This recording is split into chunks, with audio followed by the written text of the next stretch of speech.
Hello, this is Candy with Eyes to Jesus.blogspot.com, and welcome to my June planner tour. And I am still having a blast in this. So I am still in a standard size traveler's notebook, and I am still madly in love with it. I am still loving not having rings. There's no ring mechanism that gets in my way when I write. I have more room to write. My pages are longer. I have more space because I went from personal rings, but this is still nice and small and fits wonderfully in my purse. So this is, in case you missed it from my May tour, this is a standard size Foxy Fix, or what Foxy Fix calls size number 6. And this is one that I had custom made when they were doing custom orders. So I had picked out all the attributes of this cover. So I picked out the leather, the color, the string elastic color inside. I put this color elastic on the front because I like it. The type of pockets this has. The contrast stitching color, and the embossing, where my name is embossed in kind of this pinky, purpley, metallic color and a semi-script font, which is really pretty. I think they called it Willow. So I am still in this. I am still having fun. This has been a workhorse. I am in a very busy season of life, and this is my brain helping me get everything handled. So going inside this thick but fabulous beauty. In the front pockets here, in this little card pocket, I just have some sticky paper, little sticky list. It says to-do list on the top. I got them for the Dollar Tree. I love them. And then in front of that, I just have some Avery dots and Avery labels. And then in the back there, I have this. This is a metal book clip. This is used to hold my traveler's notebook open to whatever pages I want it to stay open. For example, if I'm following a recipe, I can put this in and it'll hold my traveler's notebook open flat to whatever page I need. And then in this little side pocket here, I have some Dollar Tree stickers that I use occasionally but rarely.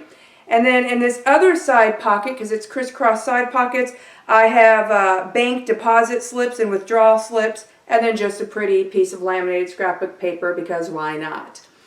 All right, and then the first page, my welcome page, my dashboard, whatever you want to call it, my hello page, is a Foxy Fix dashboard, and in it I have a piece of scrapbook paper and a picture of my husband from when we got married in 1997.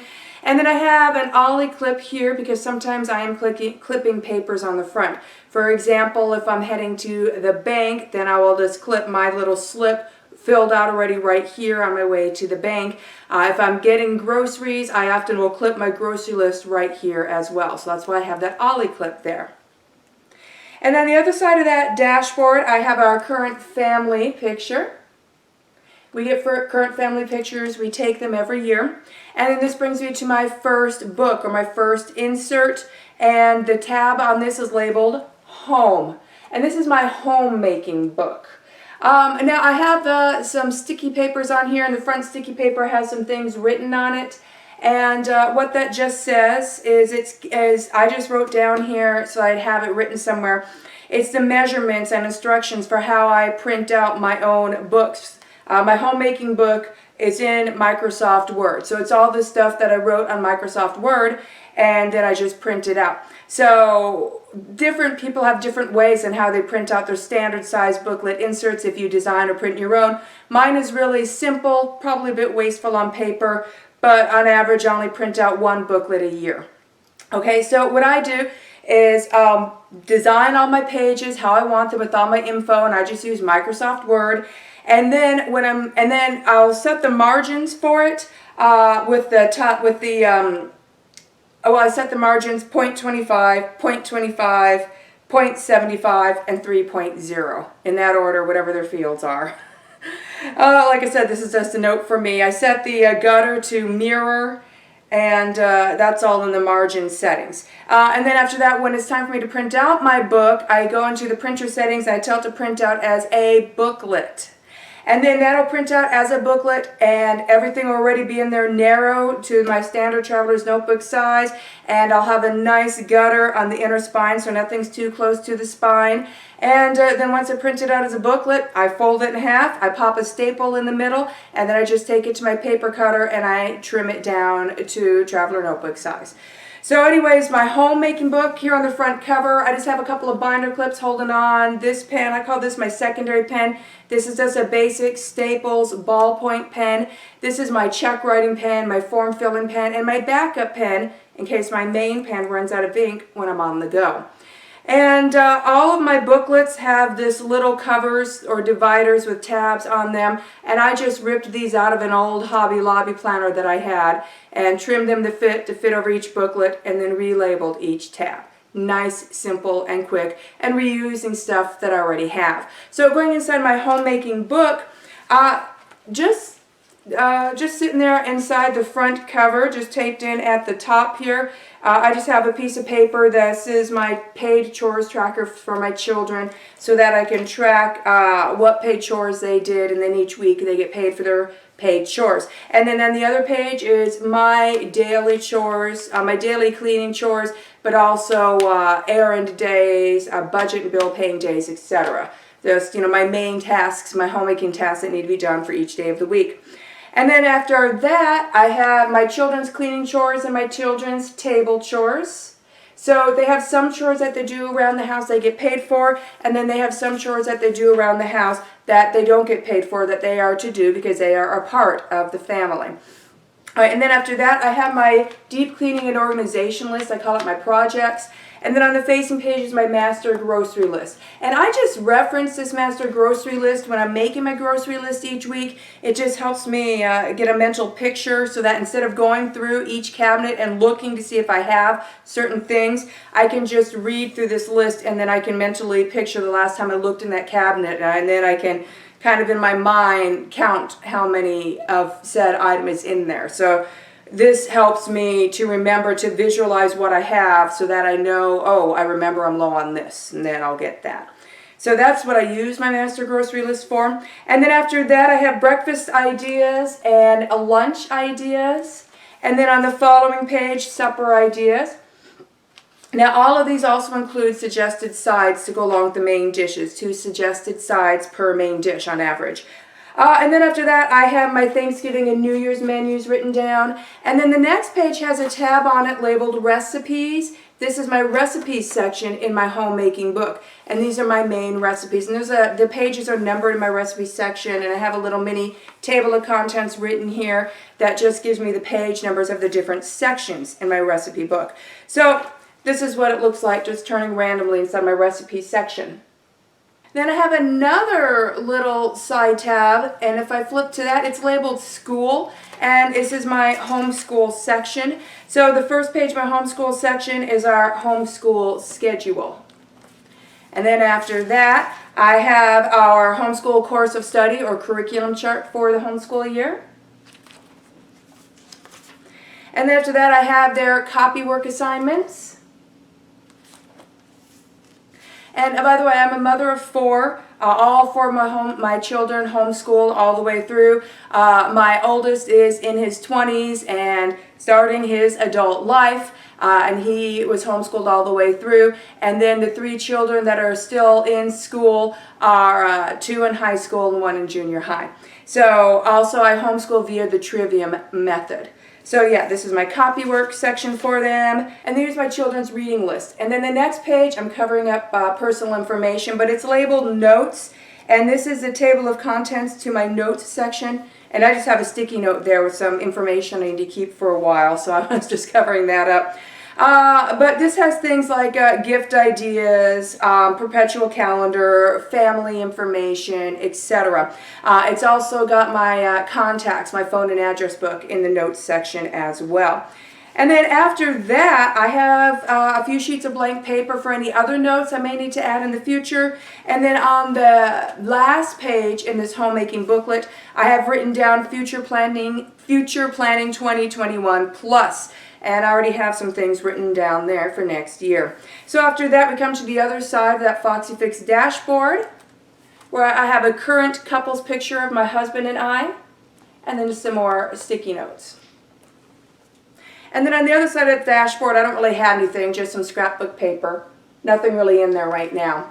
Okay, now my next book is labeled Food. And this is where I keep my running grocery list and my menu plans. So inside Food, I have a little removable tab sticking off the side. I flip to that removable tab and it brings me to this. So what I generally do is on this side, I will write down the menu for the week. And then on this side, as I'm going throughout the week with this menu, I write down on this side what I notice I'm running low on or out of. And that way I can reference that when I make my grocery list. And I always make my grocery list, usually it's the day before I'm going to get groceries. And so I will reference this. I will reference the new menu that I would have written out for that week. And then I will reference my master grocery lists to mentally get an image in my mind so that I can mentally go through all the cabinets in the fridge instead of having to get up and physically do so. And I will write down my list on a piece of paper that I keep here in the back of my planner that you'll see in a few minutes. And I will write it down. I try to write it down roughly in the order of the aisles at the store at which I shop so that when I get groceries, it's efficient. I'm not having to backtrack and search around for things. So that's all this book is. It's my food book. So I flip past that to my next book, and the tab is labeled Months. And this is my monthly calendar for the whole year of 2020. And on this one, I have a little top tab, and this is a bit more of a bigger, sturdier top tab than my little removable side tabs. But this top tab is also removable, and I move it from month to month. So it is currently in here at the month of June, because this is June. So here's my June month on 2 pages.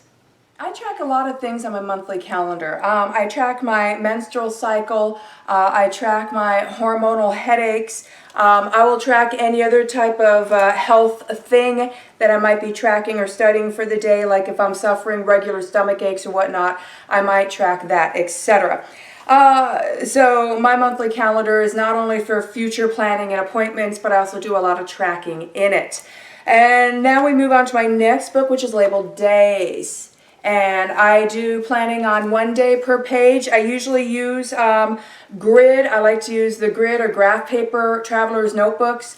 And I like the ones that have over 60 pages in them because then I can get 2 months per booklet. So the first half of this booklet was May. I'm now in the second half of this book or this insert, which is June. And I have a nice sturdy top tab here, which is my page finder. So if I flip to that, that brings me to today. And then on the facing page is my page finder. I have my master schedule on the facing page. And then I just have a little cardboard type of cardstock tab on the top here. And I just paper clip this onto the facing page. That's facing whatever page I'm currently on for the day. And I have no specific set way that I write my day on 1 pages each day. I just write them however is most convenient for me for that day. So today I have my format that I go to the most often, which is where I write my to-do list, and I write a list of my appointments, I write down the planned meals for the day, and then normally after that I would write down my chores for the day, and then I would write my tracking. But in the place of chores for the day, and this place, I actually wrote down a more broken down, detailed to-do list because I have kind of a complicated day today, and so I needed to have more broken down steps to make sure I get these important things handled. And then, like I said, it varies and it can get messy like the last few days, so it can really vary. And here's what a blank one looks like. I just go through at the end of each month and I just date each page for the next month coming up. So on May 31st, I just went through and dated all of my June pages. And now they're ready. Okay, so now my next booklet or insert or book is labeled Budget. So obviously this is my budgeting book, and this book is set to last me for all of 2020. Now on the inside cover I have some sticky notes with just some budgeting plans and goals written on there. And then on the first page I have written on there budget guide, and that's where I just have lists of reoccurring expenses and on which paychecks that they occur on throughout the month, and I reference this when doing my budget. And then after that I have my cash envelopes. And for the cash envelopes, this is just a blank paper book that's all I did was I took 2 sheets of blank paper, I washi taped it down the side and down the bottom, and I paper clip at the top, and then I just write down on it what the cash envelope is. So I have cash envelopes in here for groceries, clothes, health, and cars, and house, birthdays and holidays, and extra. And then after that, I have enough remaining pages in here, blank pages, to where I'm able to do 1 page per month budgeting. So then I do my budgeting 1 page per month, and that will bring me to the end of this book, and I will still have a few pages left over after that. So if I have a month where I have to go more than 1 page, I have the room for that. And I have, again, one of those removable side tabs. These are just Avery stick-on tabs, and they're removable. You can remove them and move them from page to page to page, and they keep their stickiness for a very long time. And they don't leave a sticky residue, and they remove easily. So I just have my removable side tab marking my current page where the current month's budget is. Now moving to the next book, it is labeled Other. And this is kind of my, like it says, other book, miscellaneous, brain dump, scratch paper, etc. So I just write, like I have written down here a few books that I'm interested in. I had written in here earlier in the year potluck ideas for certain dishes I like to bring to potlucks. I had some tracking in here on some projects. I have various different ideas and goals written in here, etc. And then I have, again, one of those removable tabs sticking out of the side that always brings me to the latest page or the most recent blank page or page, the most recent page I'm working on in here, so that I'm not having to flip through a sea of scratch paper to get to a fresh sheet of paper. All right, and then inside the back cover of that book, I have my extra tabs, flags, and labels. And then I have my pen attached to it. This is my main pen, and again, it's just attached with a couple of binder clips. All right, and then after that, we come to my wallet insert. And this is, this looks exactly like a Faroof, but this is from Moterm. It is way cheaper than a Faroof. And it's identical from what I can tell, except there's no Faroof logo here. So in here, this is where I keep some spending cash. And then on the other side of that are 3 card slots that I can't show you because I have cards in them. And then after that we have a zipper pocket where I keep my change. And then we come to the back pockets of my planner. So in this card pocket here, I just have more flags, and behind that some more tabs for if I need to tab something or replace one of my side tabs. I have an extra ollie clip. And then here I have some blank checks, some stamps, and I have a plastic insert that holds the rest of my cards that I like to have with me. And that's what's inside the front slip pocket. And then the back slip pocket, I just have some extra paper. This is where I will grab my sheet of paper when I make my grocery list, when I want to fill it out and then clip it to the front of my planner, or pop it in my purse, however I am so led to bring my grocery list. So that concludes the tour of this planner. That's all I have left is my big full-size back pocket. And in here I have bills waiting to be paid, my husband's work schedule, and Bible study notes. And that's also where I'll like throw mail in there if I'm grabbing mail and I'm on my way out the door. And I love that folio pocket. Have a blessed day. All right, and then my pen just fell. Table of contents. And I might have just shown something I shouldn't have shown you. And I track a lot of things on my, just a minute, now I'm low on batteries. Yeah. Wowee, that was all complicated.